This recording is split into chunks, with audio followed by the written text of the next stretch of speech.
Good morning students. जैसा कि आपको पता है सारा देश लॉकडाउन के कारण बंद है। स्कूलों कॉलेजों की पढ़ाई भी बंद है।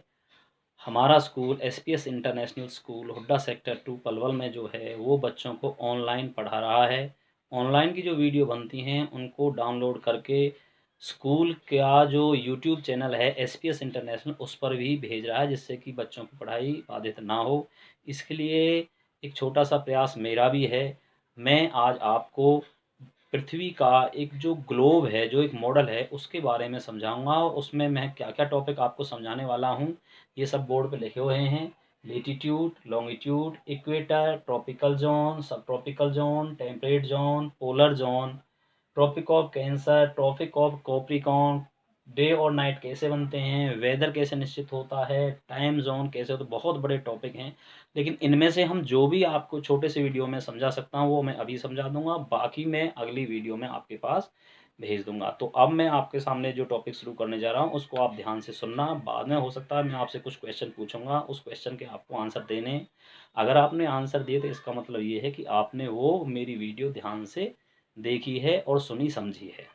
तो मैं यहाँ आपके सामने, जैसे कि आपको पता है, ये एक पृथ्वी की जो शेप है इस ढंग से है। हालांकि ये राउंड में नहीं है, लेकिन अगर इसको हम देख जाए तो मात्र एक वृत्त है। लेकिन इसमें हम अगर मान लीजिए यहाँ से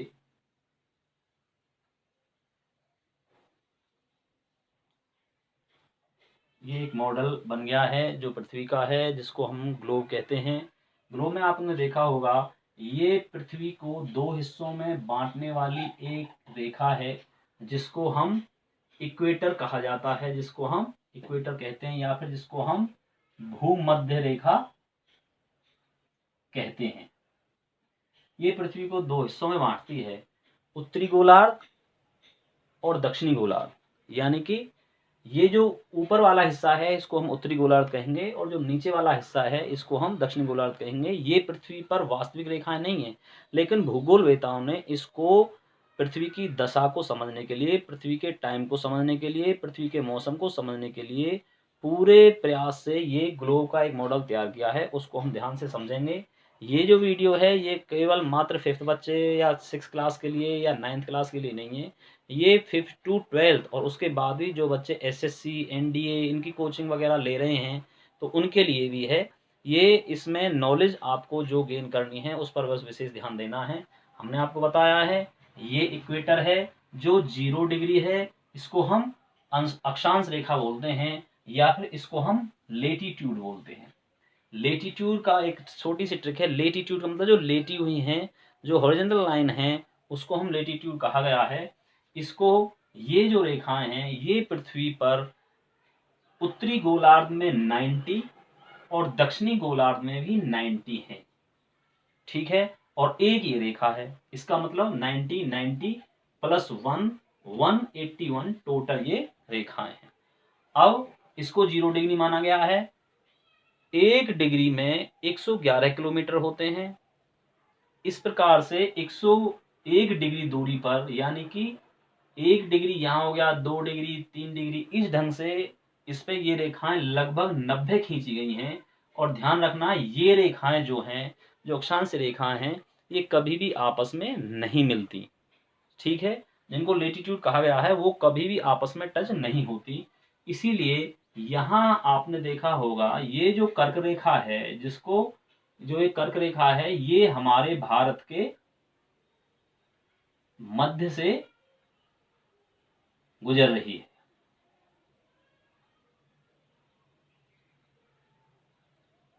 इस ढंग से ये भारत के मध्य से निकल रही है और ये भारत के 8 राज्यों से निकलती है। वो 8 राज्य कौन से हैं उसकी एक छोटी सी ट्रिक है, गुजराती राम पंचमी। क्या ट्रिक है? गुजराती राम पंचमी। इसको हम अगर लिखने चाहें, गुजराती राम पंचमी, ये आपको दिखाई दे रही है।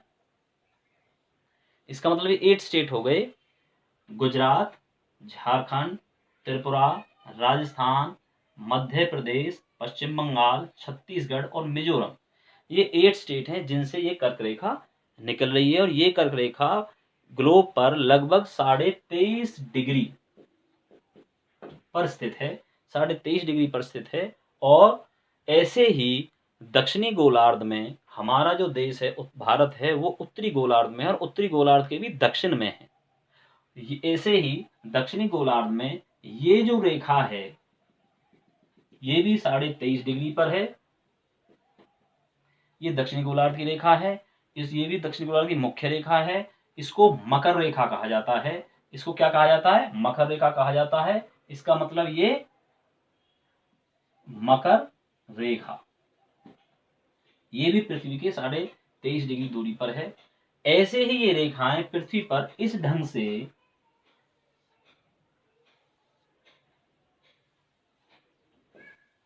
90 ये रेखा है। और ये जो पॉइंट पर जो ध्रुव पर हैं ये जो हैं ये एक रेखा ना होकर के मात्र एक पॉइंट है। और ये जो पॉइंट हैं ये अगर इनको रेखा ना माना जाए तो 181 में से ये दो रेखा, ये पॉइंट वाली रेखा अगर घटा दी जाए तो 179 हो गई।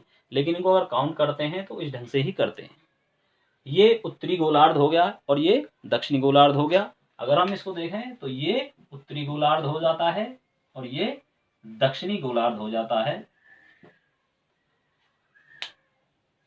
मान लीजिए ये तो हो गई 90 और ये हो गई 90, लेकिन विश्व की मानक मध्याह्न रेखा भी है जो ब्रिटेन से निकल रही है।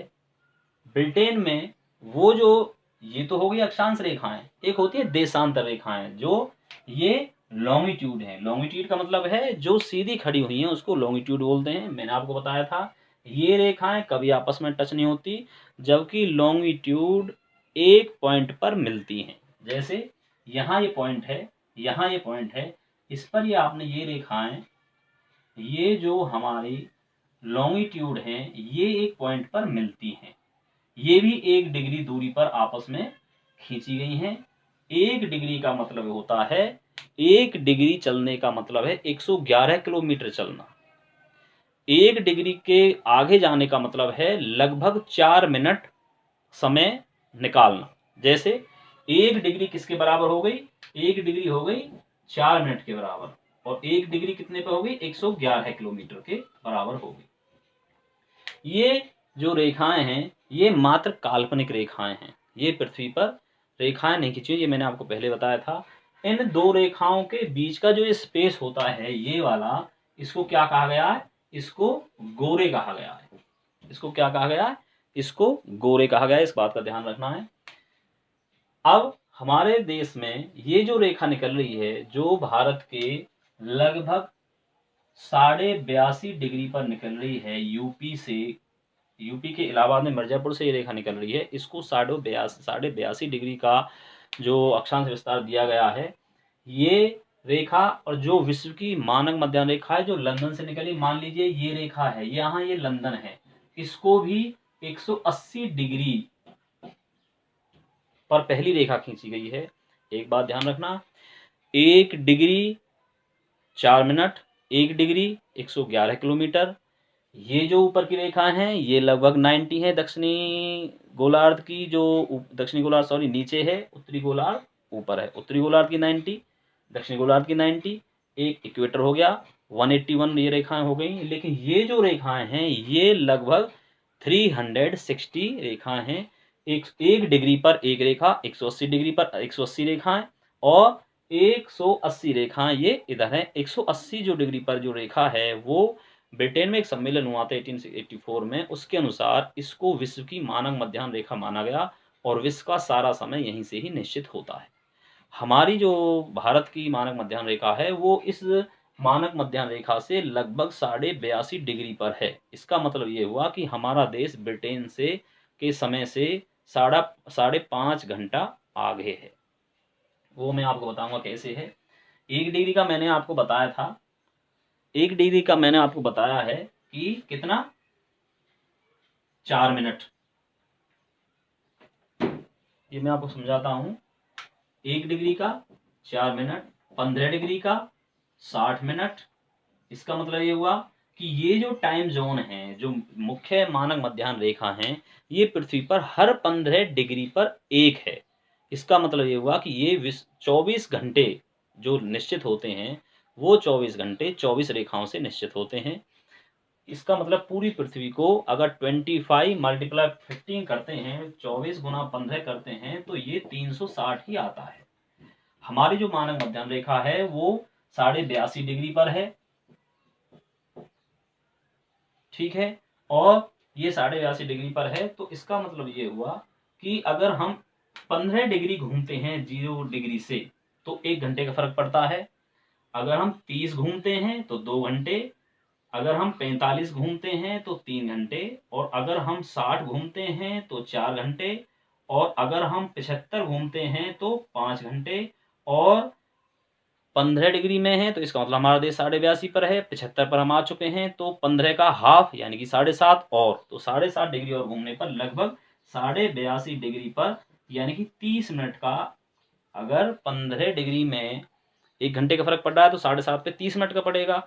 तो इसी प्रकार से हमारा देश जो है 82.5 डिग्री पर स्थित है, जो हमारी देश की मानक मध्याह्न रेखा है। और हमारा देश ब्रिटेन से कितना समय आगे है? 5.5 घंटा आगे है। ठीक है बेटा, ये बात आपकी समझ में आई। अब हम दूसरे टॉपिक पर चलते हैं, थोड़ा जल्दी करूंगा, ज्यादा समय आपका लूंगा नहीं। अब हम आते हैं दिन और रात पर। मान लीजिए ये सूर्य है, मान लीजिए ये सूर्य है। सूर्य की किरणें पृथ्वी पर सीधी पड़ती हैं, लेकिन वो सीधी कुछ ही क्षेत्रों पर पड़ती हैं। सूर्य की किरणें ये सीधी पड़ती हैं। ये सूर्य की किरणें जो सीधी पड़ रही हैं, ये इक्वेटर और इक्वेटर से लगभग 23.5 डिग्री ऊपर कर्क रेखा, 23.5 डिग्री नीचे मकर रेखा, इनके बीच में तो सूर्य की किरणें सीधी पड़ती हैं। यही कारण है कि पृथ्वी पर यहाँ ज्यादा टेम्परेचर होता है, जिसको टॉरिड जोन या फिर ट्रॉपिकल जोन कहा जाता है, या फिर उष्ण कटिबंधीय क्षेत्र कहा जाता है। इसके बाद ये जो 30 डिग्री का एरिया है, इसमें तो गर्मियां देखिए, 30 से जब हम 45 डिग्री चलते हैं, 30 से 45 डिग्री तक अगर हम आते हैं, तो वहां जो है कुछ गर्मी और कुछ सर्दी पड़ती है। इसको हम सब ट्रॉपिकल जोन बोलते हैं।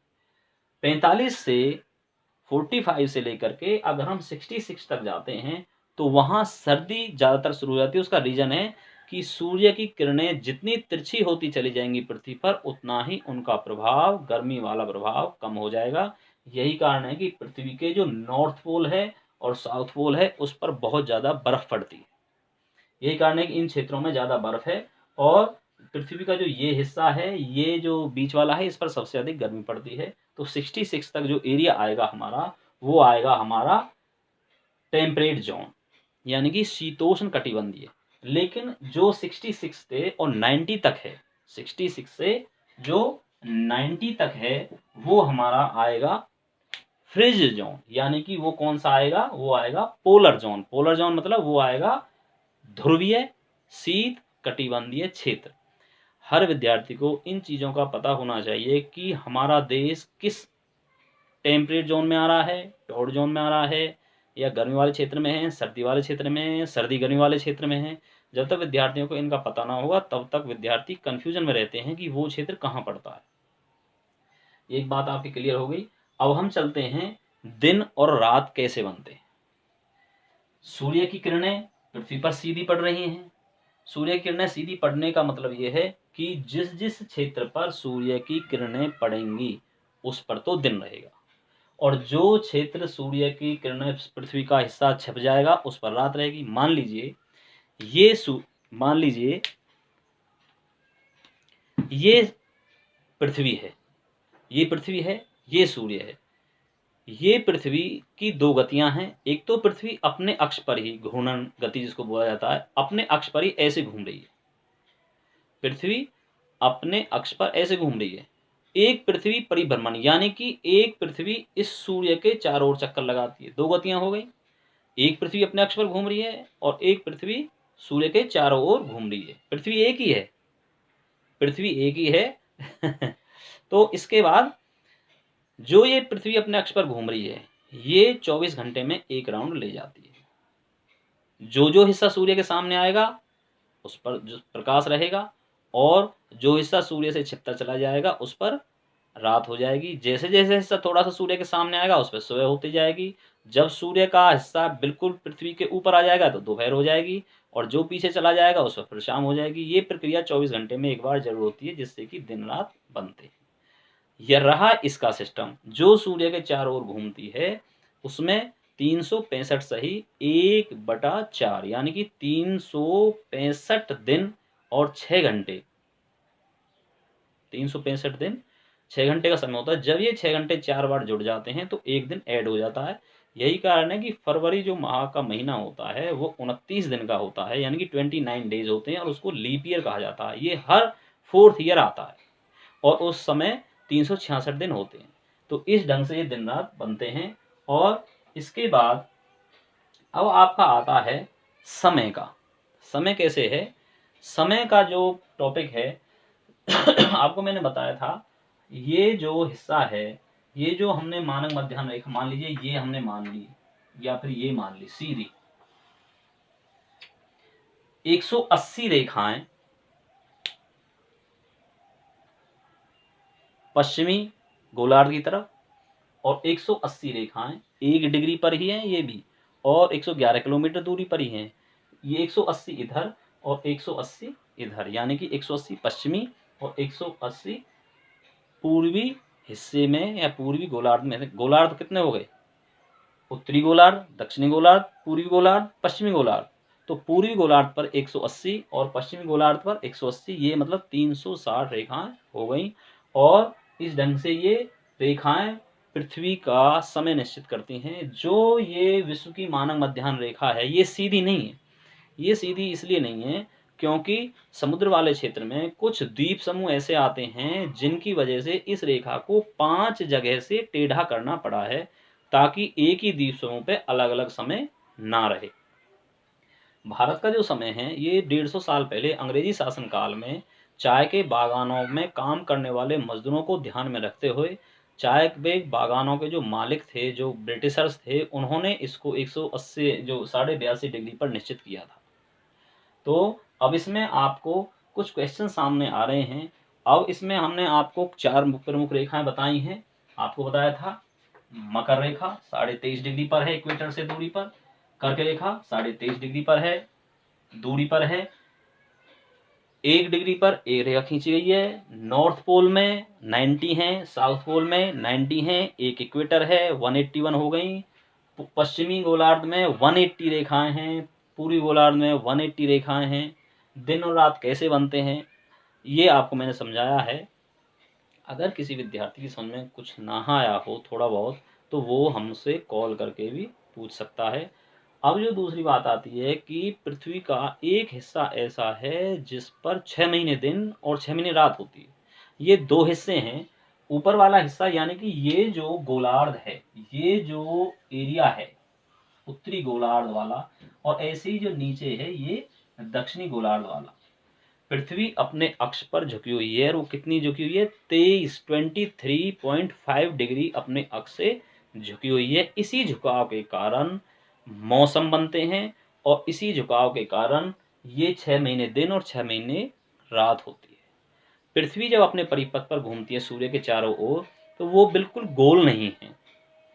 पृथ्वी भी जब घूमती है वो भी बिल्कुल गोल नहीं। मान लीजिए ये पृथ्वी सीधी होती और सीधी किरणें अगर पृथ्वी पर पड़ती रहती एक समान, तो दिन और रात सबका एक समय होता, सभी का जो टेम्परेचर है वो एक समान रहता। अगर मान लीजिए कर्क रेखा और मकर रेखा के बीच ज्यादा गर्मी पड़ रही तो ज्यादा गर्मी पड़ती, क्योंकि वो लगातार इसी रोटेशन में घूमती, क्योंकि पृथ्वी झुकी हुई ना होती तो। लेकिन पृथ्वी अपने अक्ष पर 23 डिग्री झुकी हुई है, इसी के कारण मौसम में परिवर्तन होता है। पृथ्वी जब अपने परिपथ पर घूमती है तो सूर्य के नजदीक भी जाती है और सूर्य से बहुत दूर भी आती है, क्योंकि जो परिपथ वाला एरिया है वो पृथ्वी का राउंड में नहीं है। उसमें आपने इस टाइप से ऐसे शेप है, ये मान लीजिए पृथ्वी हो गई और यहाँ सूर्य हो गया, तो पृथ्वी जो है इस परिपथ पर घूमता है, इस ढंग से घूमता ही है।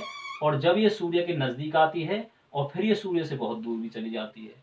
इसमें भी एक बहुत बड़ा लॉजिक है कि कुछ क्षेत्र ऐसे हैं जब सूर्य के नजदीक पृथ्वी आती है तो सर्दी होती है, और जब पृथ्वी सूर्य के दूर चली जाती है तो गर्मी होती है। ऐसा क्यों होता है? इसके भी बहुत बड़े रीज़न हैं। बहुत बड़ा इसका एक टॉपिक है। अब ये टॉपिक नेक्स्ट वीडियो में क्लियर करेंगे। गर्म जल धाराएं, ठंडी जल धाराएं, या फिर ये पृथ्वी का जो समय है 6 महीने दिन और 6 महीने रात वाला भी थोड़ा सा आपको बता देता हूँ।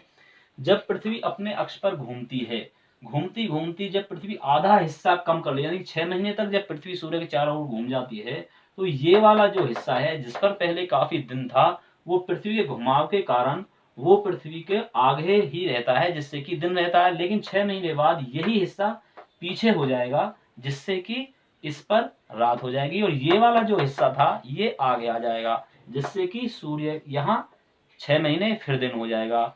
ऊपर वाला जो हिस्सा है जिसमें नॉर्वे वगैरह, जैसा आपने देखा होगा कि बहुत बड़े दिनों रातों वाला देश है नॉर्वे, वो इसी के कारण होता है।